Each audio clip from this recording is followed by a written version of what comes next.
Brian Thompson, the CEO of UnitedHealthcare, a man at the helm of one of the most influential corporations in the world. But what started as another high-profile event took a chilling turn that no one could have anticipated. Just as the night began to settle, chaos erupted. Gunshots rang out, breaking the monotony of car horns and chatter on the bustling streets. People screamed, scattered, and ducked for cover. In the midst of this chaos lay Brian Thompson, a man who had navigated boardrooms and billion-dollar deals, now motionless on the cold pavement.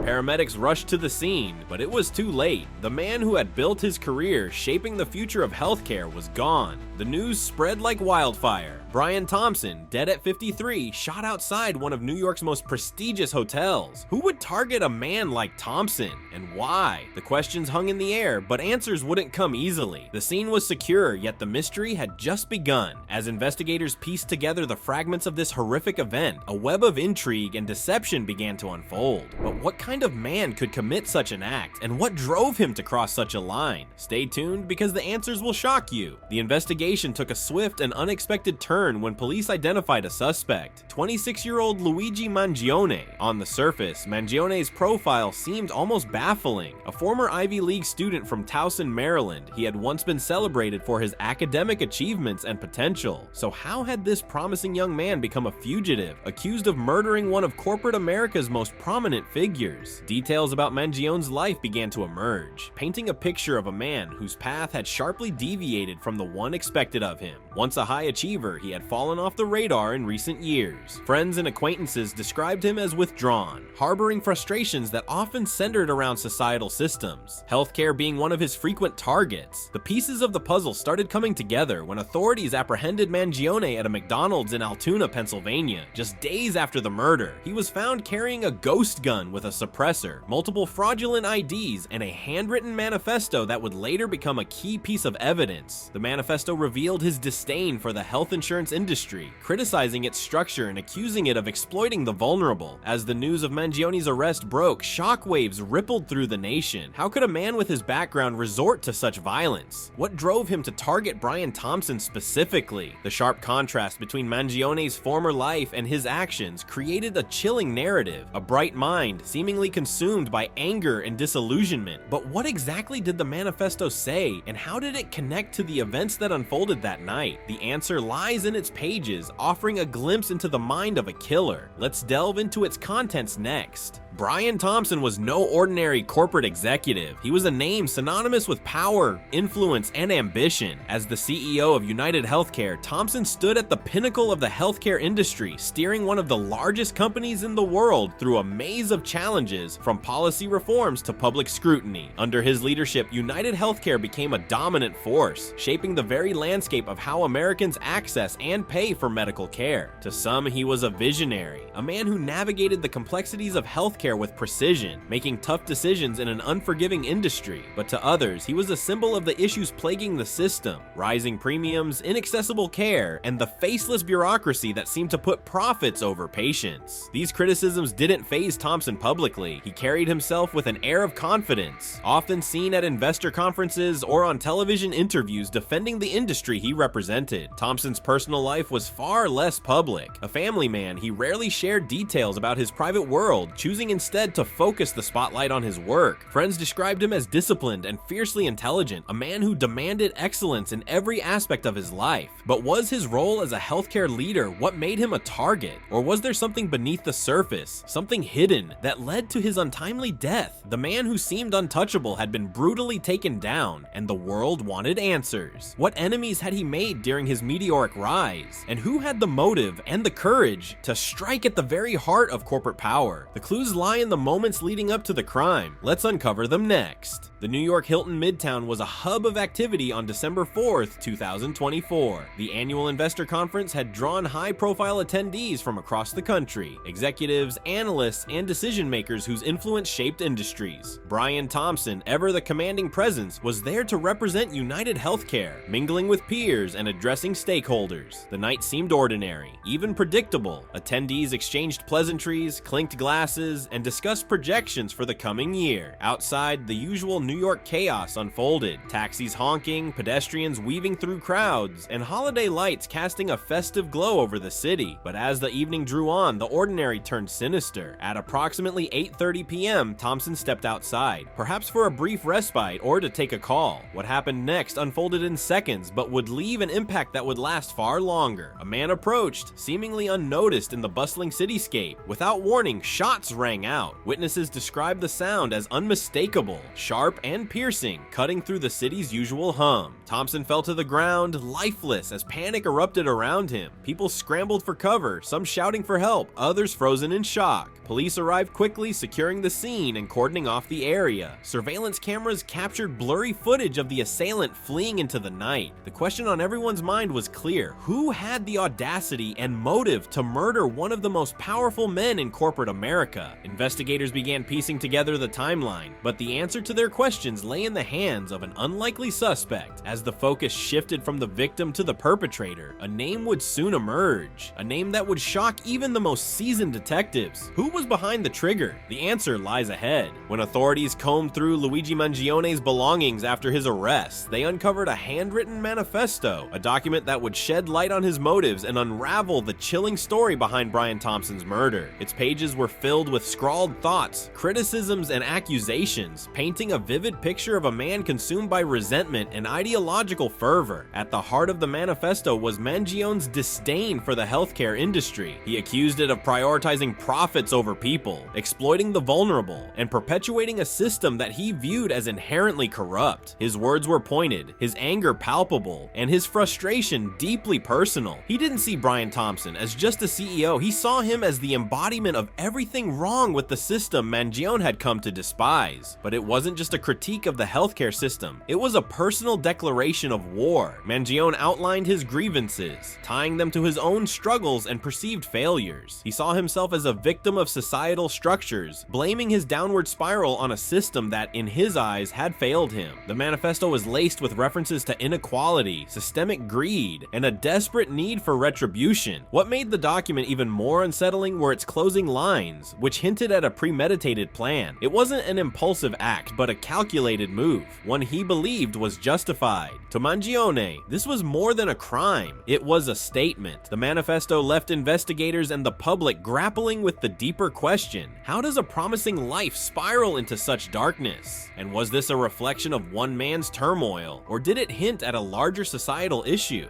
As Mangione's story unfolds, the focus turns to his capture, a moment that marked the end of his flight but the beginning of his reckoning. Stay tuned. The manhunt for Luigi Mangione was swift and relentless. Following the discovery of his manifesto and the identification of the weapon used in Brian Thompson's murder, authorities were determined to bring him in. Surveillance footage from the New York Hilton Midtown provided their first major lead, capturing Mangione fleeing the scene shortly after the shooting. From there, a trail of evidence began to emerge, pointing investigators toward Pennsylvania. Days later, the search ended in a McDonald's parking lot in Altoona, Pennsylvania. Mangione had been lying low, but his attempt to evade capture came to a dramatic halt when police surrounded him. The arrest was tense but uneventful. Mangione surrendered without resistance. What authorities found in his possession, however, deepened the mystery. On him, Mangione carried a ghost gun, a weapon that could be assembled from untraceable parts and often used to bypass gun control laws. The gun had a suppressor, suggesting that the murder was meticulously planned. Alongside the weapon, investigators discovered multiple fraudulent IDs, likely intended to help him stay on the run. But the most chilling item was the manifesto, a document that left no doubt about his motivations. The arrest marked the end of Mangione's escape, but raised even more questions. Why had someone with such a promising background resorted to such extreme measures? How long had he been planning this attack? And what other details were hidden in the fragments of his life that led to this moment? As Mangione awaited extradition to New York, his actions set the stage for a trial that would grip the nation. But beyond the legal consequences, the public was left to grapple with the broader implications of the tragedy. What does this case say about the tensions bubbling beneath the surface of society? The aftermath reveals even more. Let's explore that next.